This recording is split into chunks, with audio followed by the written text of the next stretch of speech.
সম্প্রতি শেরপুরে বন্যার পানির উচ্চতা ছিল প্রায় 15 ফুট, যা এ যাবৎকালের সর্বোচ্চ। গত সপ্তাহে মেঘালয়ের ঢলের সাথে প্রায় 450 মিলিমিটার বৃষ্টির পানি যোগ হলে বন্যা তীব্রতর হয়। এতে ভোগাই, মহারশী, কংস নদী বিপদসীমার ওপর দিয়ে প্রবাহিত হয়। গবেষকরা বলছেন, মৌসুমী বায়ুর বিদায়ের আগে ভারী বৃষ্টি হচ্ছে। অতিবৃষ্টির প্রভাবেই 1.5 মাসে 2 দফা বন্যা হয়েছে ময়মনসিংহ, শেরপুর, ফেনী ও কুমিল্লায়। অক্টোবরের শুরুতে শেরপুর জেলার উজানে মেঘালয় পাহাড়ের আশেপাশে অতি ভারী বৃষ্টি হয়।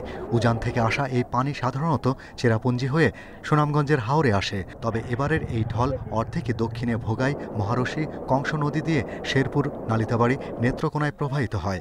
সাথে 2 দিনে প্রায় 450 মিলিমিটার বৃষ্টিতে বন্যার তীব্রতা আরও বাড়িয়ে দেয়। ময়মনসিংহ, শেরপুর, নালিতাবাড়ি, ধোবাউড়া ও হালুয়াঘাট সহ কিছু এলাকায় ব্যাপকভাবে প্লাবিত হয়। তবে বন্যা পূর্বাভাস কেন্দ্র বলছে, জিঞ্জিরাম ও সোমেশ্বরী নদীর পানি বিপদসীমার উপরে থাকায় জামালপুর ও নেত্রকোনার বন্যা পরিস্থিতি উন্নতি হতে আরও কয়েকদিন সময় লাগবে। নকুয়াগাঁও বাংলাদেশ পানি উন্নয়ন বোর্ডের যে একটা জায়গা আছে, সেখানে যদি আপনারা দেখেন, একদিনে পানির উচ্চতা বেড়েছে 5 মিটার, 15 ফিটের বেশি। এটা খুবই অস্বাভাবিক ওই স্টেশনের জন্য, এবং প্রিভিয়াস রেকর্ড এরকম নাই। এতে করে যে এরকম তীব্র উচ্চমাত্রার বন্যা হয়ে যাবে, এটাও আমাদের যুক্তিতে বা ক্যালকুলেশনে পড়ে না। আবহাওয়া অধিদপ্তরের তথ্য বলছে, বঙ্গোপসাগরে লঘুচাপের প্রভাব ছিল সেপ্টেম্বরের শেষ থেকেই।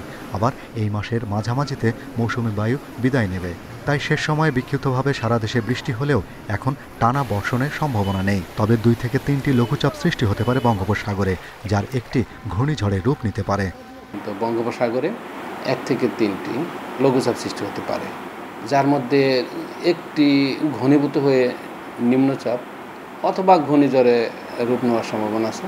তবে রূপ নিলেই যে বাংলাদেশের উপকূলে আসবে সে ধরনের এখন কোনো পরিস্থিতি নেই। এদিকে বন্যা পূর্বাভাস কেন্দ্র বলছে, 72 ঘন্টায় ব্রহ্মপুত্র, যমুনার পানি কিছুটা বৃদ্ধি পেতে পারে। তিস্তা, পদ্মা ও মেঘনার পানি বিপদসীমার অনেক নিচে থাকায় দেশে বড় বন্যার শঙ্কা নেই। Shahriar Anirban, independent news, Dhaka.